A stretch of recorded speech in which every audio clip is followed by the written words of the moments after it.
got time, I think, for just one more question. When you were president, you built one of the strongest economies our country's ever seen. One of the ways you did that was by passing the largest tax cut in American history. We have a question from Willie, who wants to ask you something about taxes and what you're going to do. Good evening, Hi, Willie. future President Trump. I'm a local contractor in this town. He's a cool-looking guy, too. He's better looking than you. I'm a local contractor in this town, and I live here my whole life. And I'm going to tell you, I'm kind of concerned about crucial Kamala's tax increase. Can you outline for the people what you plan on doing about taxes? Great. It's a great question. Look, she's going to double up your taxes. She wants to terminate the Trump tax cut. Just that is going to lift up your taxes by 44%. Just that one move.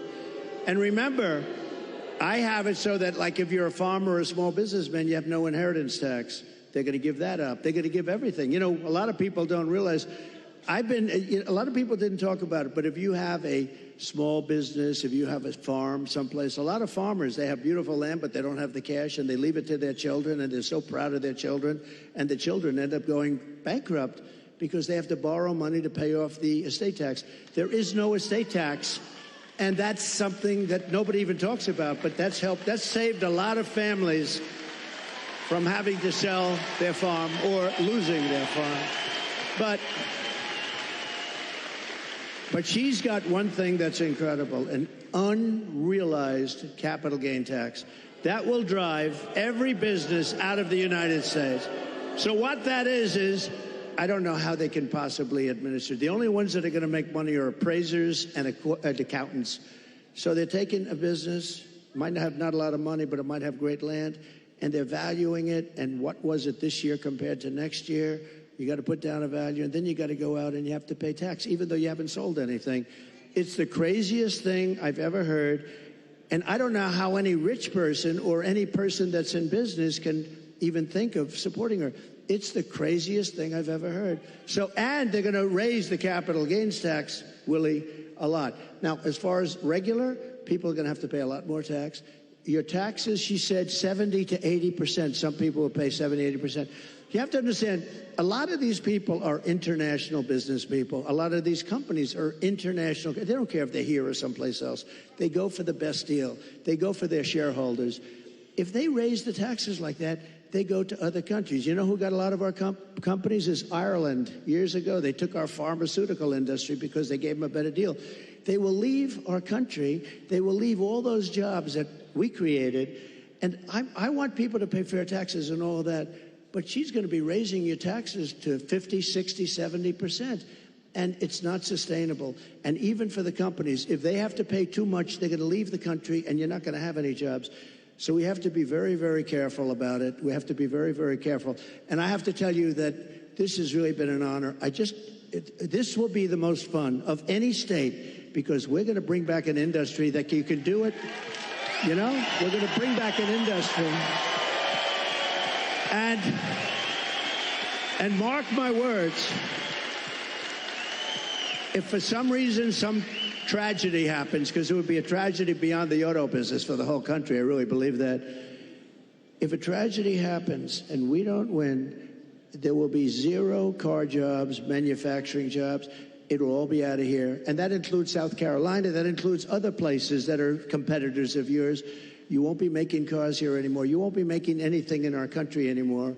We're going to bring it all back. But the one, and I say this, and I said it to another state the other night, and I said, this is not a good thing to say to another state, but I said, Michigan's going to be the most fun because you're so set up for greatness. All you need is somebody smart at the top to say, you can't flood our market with cars. You just can't do it. And if I say you have to pay 100%, you know China pays a big, but I didn't do the big number yet. But if I say you have to pay 100 or 200%, it doesn't matter because I'm going to say second sense. I hope you don't mind this. However, if you build your plant in Detroit, or if you build it in Michigan, or if you build it anywhere in the United States for that matter, it seems to be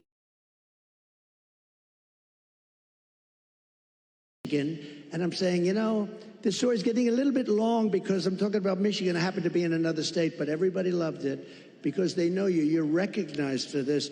We're going to get, now, they go from paying 100% tariff to paying nothing. All they have to do is build their factory and spend their hundreds of millions of dollars in your state. This will be like taking candy from a baby. It'll happen first, and you get the credit. I'm going to give you the credit.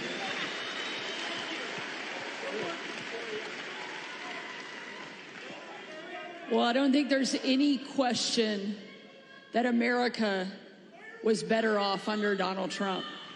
And we know that it's going to be even better the second time around.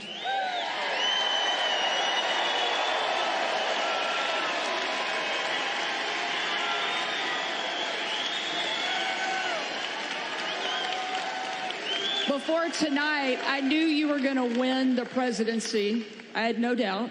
Arkansas is going to come in huge. But now I know you're going to win Michigan by epic margin.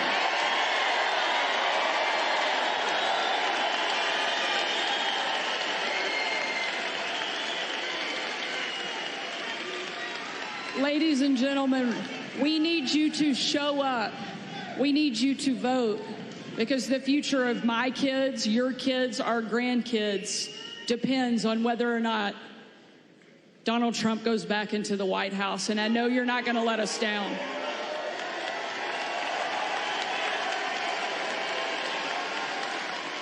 More importantly, I know President Trump is not going to let us down because he's shown us time and time again that no matter what comes at him, no matter what the left throws at him, he's going to get back up and keep fighting for this country that he loves so much.